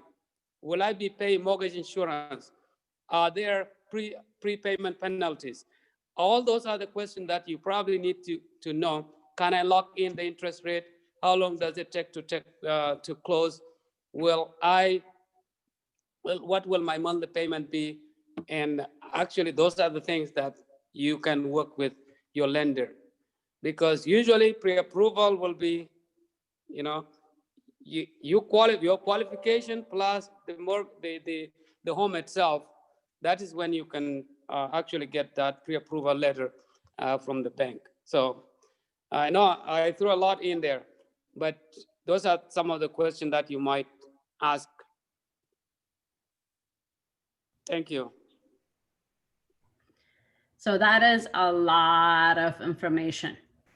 You know, I know home buyers, they get so overwhelmed when they hear these things. So we might need to cut it in a different perspective of like understanding what the APR, you know, what are the APR that they're paying in 30 years. And because earlier what I was saying when I started it, buying a house, even the language, it is totally different language that what we speak on a daily basis. And now what we need to do is we really, like they said, Aliunim, Ojo mentioned that, we have to break it down, these things, to teach the community as in like step 1, step 2, step 3, yalin. We have to find a way that to teach, because it's a lot of information. And I think most of our community, they running away from this one, buying or investing, because it is overwhelmed, and I don't blame them, because it's a lot of information that we are spitting out on them to take it and swallow it, or to chew it and swallow it. It's kind of hard. So like they said, going to the first time home buyer seminar, even searching what is an APR, what is, you know, the actual mortgage interest within, you know, 30 years, and what are the lender fees, what are the point is, you know, interest rate point, like, you know, በአማርኛ ልበለው ኢንተረስት ፖይንት የሚገዛ አለ። አሁን ለሴ አሁን 2.8 ቢሆን ኢንተረስት ሬት መግዛት የምንችልበት ፖይንትም አለን፣ ኢንተረስት ሬታችን ሎ ለማድረግ። ሶ ዴርስ በጣም ብዙ ኢንፎርሜሽኖች አሉ እና ፕሊዝ ዶንት ባክ አውት፣ ቢካዝ ኢንፎርሜሽኑ በጣም ኦቨርዌልም ስለሚያደርገን እና ኮንፊውዝ ስለሚያደርገን ጥያቄ ጠይቁ። ጥያቄ በጠየቃችሁ ቁጥር እየተማራችሁ ነው የምትሄዱት። እናንተ በተማራችሁ ቁጥር ሌላውንም ሰው እያስተማራችሁ ነው የምትሄዱት። So this is how ትምህርት ስንማር ልጆቻችን እንደምናስተምር ጓደኞቻችን እንደምናስተምር then communityውን እያስተማርን እንሄዳለን። Thank you. Okay, we have a question from our listeners in the chat. በአማርኛ በሊዝ መግዛት ምንድነው ጥቅሙና ጉዳቱ? Ali, our listeners asking what's the benefit and basically the pro and cons of purchasing with a lease. With a lease? Yeah, like leasing. There are different types of products that we have out there. So that's the highest risk though, is what we call a contract for deed. So that's a high, we still sell it, but that's not something that we would sell people to start. So we have borrowers, for example, that are self-employed borrowers that have good money, but they don't pay taxes, for example, because, you know, like some people are truck drivers, they make a lot of money, but they get a lot of deductions, they have money, but they cannot get financing through a regular mortgage. So what we do is we go through what we call a contract for deed. So it's a lease to own, or I would buy the house under my name, but I'll sell it to you and I'll add you on the contract or the deed. But that's a little bit of a wild west. It's not very regulated industry. It's a little bit murkier financing. So I would advise most people to try to go through the regular lending process. First of all, this is a last option, meaning that, you know, if we tried everything humanly possible, we cannot do anything. That's when we will opt for something like this. But I would say work on your credit. That's very important. Work on your savings. And if you are self-employed, pay taxes, because if not, you can now grow in this country. Visit with us. We'll explain to you how to file taxes in a way that we can use, you know, if you're taking deductions in terms of depreciation, depletion, or mileage, all of that can be added back onto your income. But any hard deductions, it's a loss, and unfortunately, we cannot do anything about it. It's a language that this country has. The lease to own, though, is one of the last resort. So I would definitely not advise people to opt for that option if they have other options in the first place. Did I answer the question? Yeah. I'm sure. And anybody want to add to this one before I go to the next question on the chat? I think Ali answered it, what we wanted to hear. That's what I was about to say too. Okay. The other question we have is, if we have less than 700 credit score, can we get approval from lenders to buy a home? Yes, you can. But if you have less than 600-700 right now, is the time to call tomorrow and say, Ali, here is my credit. What can I do to improve it? Anybody in the community right now, we all want a clean criminal record. Credit is the same thing. Let's work on our credits while we can still do it before you buy a home. So if you're planning to buy in the next 6 months or a year, we can start working on your credit today. There are a few things that you need to do in order to get your credit within the next 2 months, 3 months to a decent place. Anything though below 680 right now in this market that we're in, you are going to pay premium. It's going to be very, very hard because of this COVID year. So I would say everybody in the community, please, just like, you know what your blood pressure is, you know what your sugar level is, you have to know what your credit score is. If it's below 680, please call us as soon as possible. Let's figure out what we need to do to get your credit score between 680 to 700. And this is for anybody that is on this call or anybody who is listening to this. Please, this is a free advice that I'm giving you right now.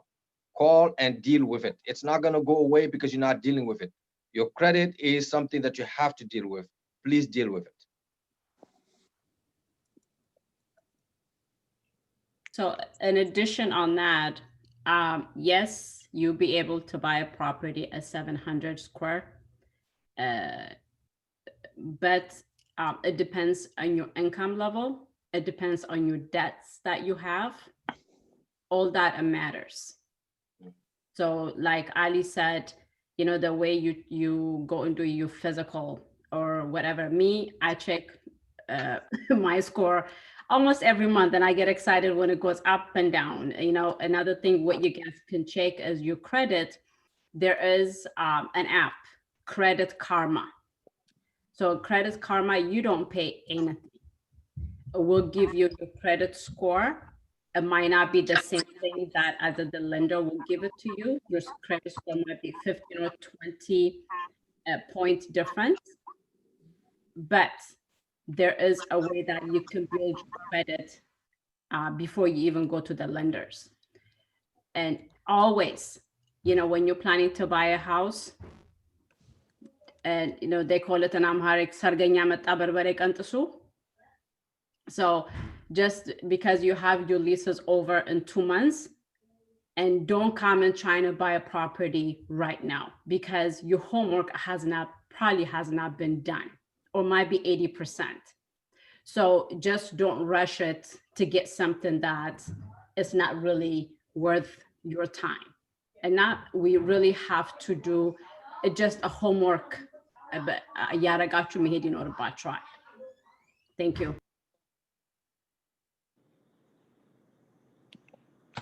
Okay, thank you. We have someone actually, Brooke. I'll leave the mic for you.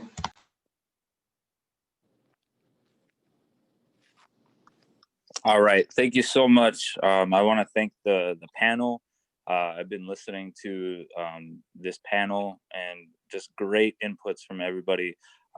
Just a panel of experts, and everybody here is, you know, guiding you on your journey to great credit. And if you're on this webinar, this is where it starts. You know, you taking time out of your day today is, you know, huge, because a lot of people don't even get this far to actually, you know, consider fixing their credit, or, you know, looking at different options to educate themselves on home ownership. So this virtual webinar of home ownership is awesome. You know, I love this for the community. And I just want to talk about, you know, some of the work that I do. I just got involved with credit restoration, and I've been working on that, and I've also been working on my own credit. So I'm talking about it as a own testimonial, and that's something that I've been working on, is just, you know, trying to impact as many people, especially in my community, because I know that COVID is hitting everybody hard. But especially the Black and African American and African communities, because a lot of people are struggling, and it's kind of it's unfair, and that's one thing that we have to do, is kind of have that tribe mentality of, you know, each one teach one. And then that's one thing that I love about this panel, is that you can hear it in everybody's voice, their passion for their work. I've been in contact with Ida, and then she does great work in the community. And then I saw this Zoom meeting, and I was like, I'm all about it. I love hearing all the inputs, and especially with credit. I know that we're talking about credit scores. That's been the big topic of the day. I'm going to get into it. I left a couple links on the chat. I don't know if you guys got that. I can also share those links again, especially for all the people that are renting currently. There's ways for you to build your credit, because a lot of times rent only hurts your credit, especially if you have a late payment that gets put on your credit report.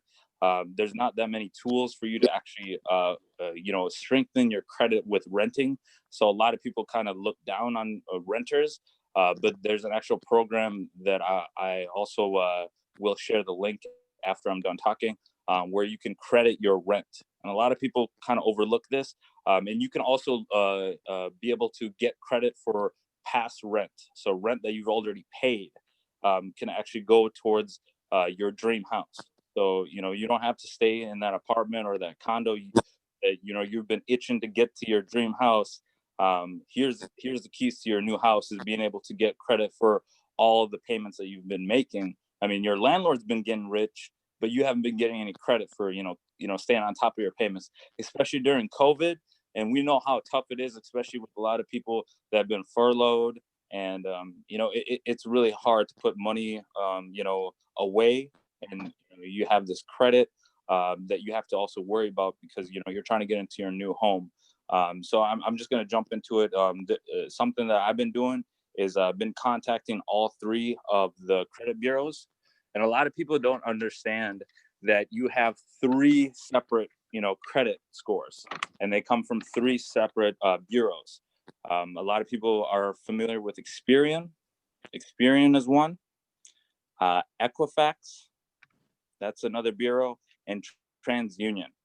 And a service that I do provide with my United Credit education services that I do run as my own business as an agent. What I do, I, you know, get your, you know, your credit, you know, up to par. And what we do is we work with you.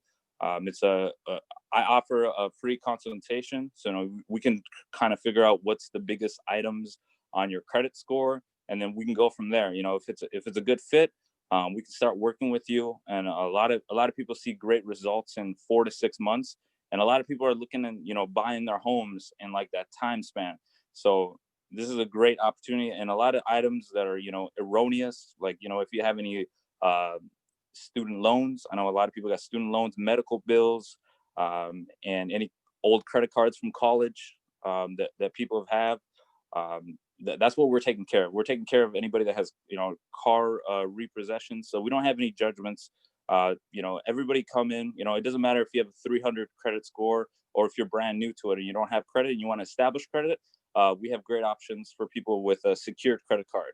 And then that's something that you can bring in your own money, and it would just be a one-time fee. And I'm actually doing the secured credit card because, you know, I was looking for a way to build my credit, and a secured credit card is one of the strongest ways for you to build credit, because that's money that's coming from your own pocket.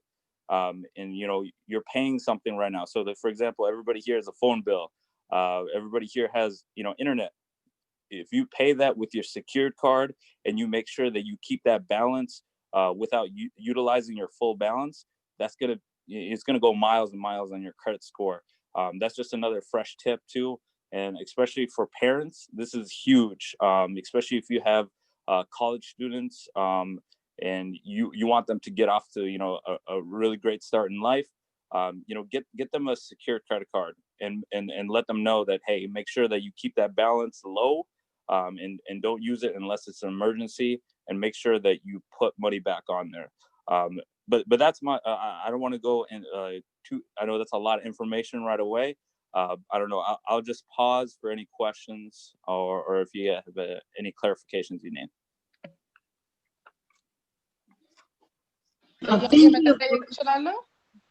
Go ahead. Okay, ጥያቄ ለብሩክ ነው። አማርኛ ይሰማል? አዎ፣ አማርኛ ይሰማል። ያ ልጠይቅ የፈለኩት ምንድነው ሰርቪሱ ቻርጅ አለው ወይ ታስከፍላላችሁ ወይ? If you have a charge, how much? And then is it every month or you pay out once? And yeah, yeah. Of course, yeah, that's a great question. Yeah, we do have a charge. Our charge is $188. That's a one-time for the activation of your, you know, your credit. So we actually have 11 systems that actually go to work for you once you activate your credit restoration. So it's $188 to start.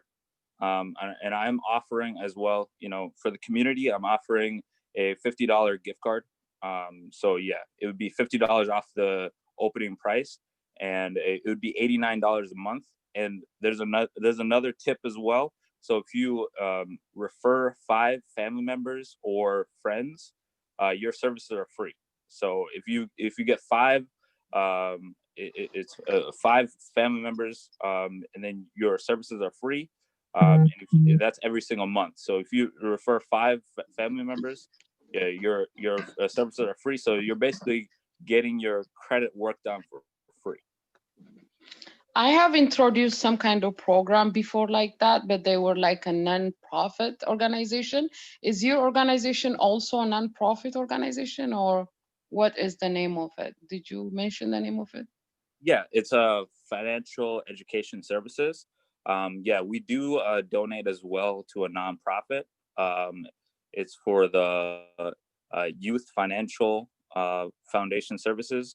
So that's in part, that's in play because we always make donations for youth financial services, just to, you know, get college students and high school seniors scholarships and opportunities, especially minorities that are, you know, looking for an opportunity in the financial field, because I know the financial field is disproportionate in you know, just the representation of minorities. So we definitely are, you know, involved with nonprofit.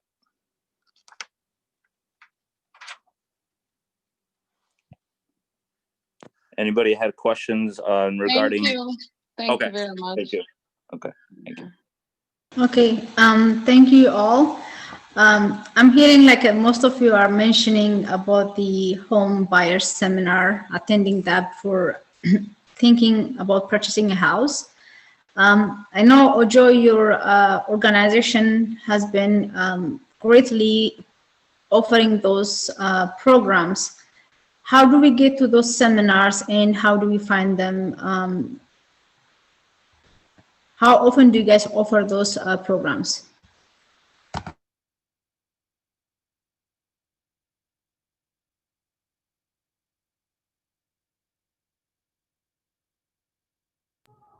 I think he is out.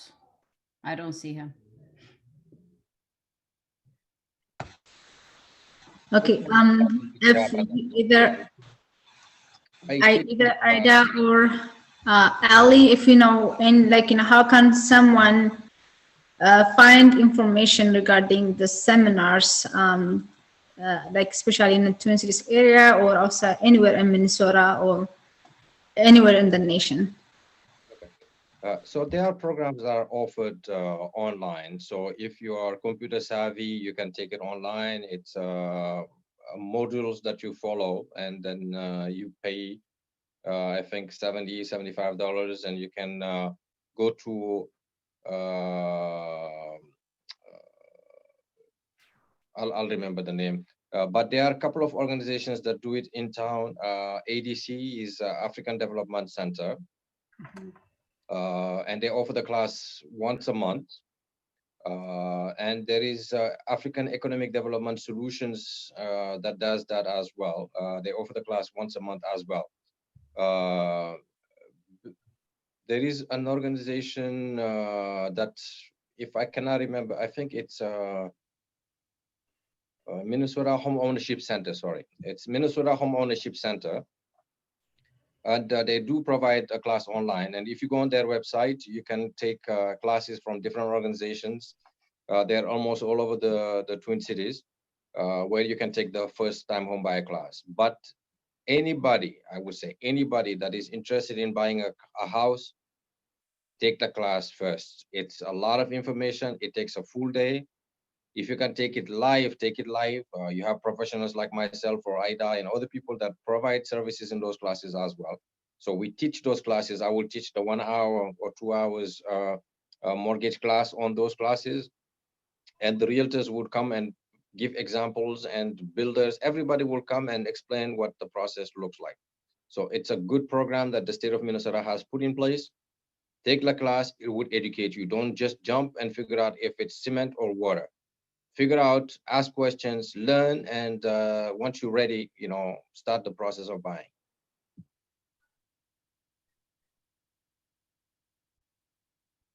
Ida, do you have anything to add? No, Ali already put those together. That was one of my list.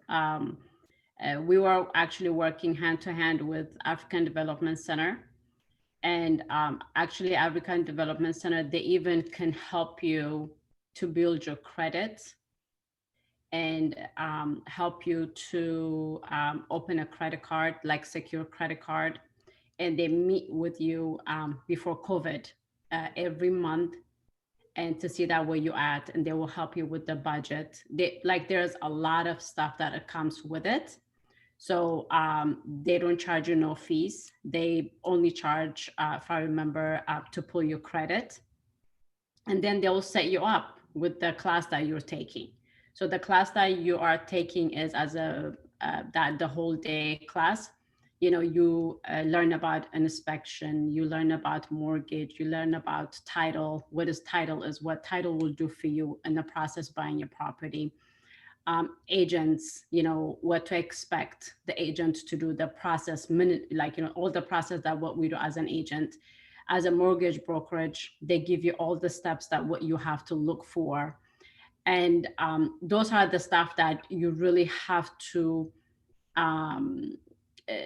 go in detail in order for you to go forward. And the other thing is I can give my number to on this panel that, you know, if they need any question or anything that they need, that they can get a hold of me. The same thing that Ali can do the same. So my number is 612-251-9141.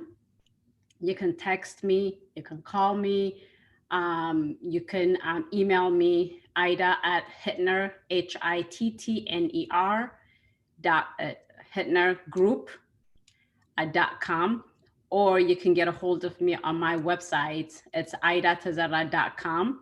And there is a questionnaire area that you can, you know, put a question. It can be in Amharic, it can be in any language.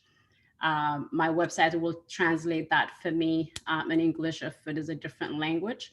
So let's connect and let's get through this process, and let's help you to be that investor, or to be that person that you want it to be. Thank you. All right, thank you. Has anybody have any last minute question before, because we are beyond the top of the hour. So just to show you the website that everybody shared. Ali, is yours optimallending.com? Your Optimal Lendings with an S with it. So it's www.optimallendings.com. Okay, I will share my screen so you can see their website.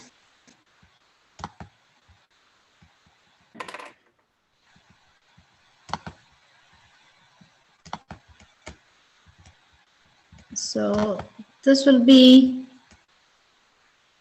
do you see Ida's website on this one? Yes. And then this is the financial education services.com, where Brooke was mentioning earlier. And you can also find Ali's website from optimallendings.com. And this is the website for the threeriverscorp.org. So you know how to reach out to look for those websites and get more information. All right, our panelists and our guests, thank you for taking your time and attending this webinar. We hope to set up another one in the future. So let us know. This was sponsored by Warka Ethiopia and Ethiopian Community in Rochester and Ethio Engine, because we all want to help our community in any way we can, and that's why it brought us together. And so thank you, Ida and Brooke, Ojoy, and Ali. It was a great pleasure meeting you all. So thank you. Thank you. Thank you for having us. It was a pleasure sharing this moment with you guys. All right. Thank you so much. I'm a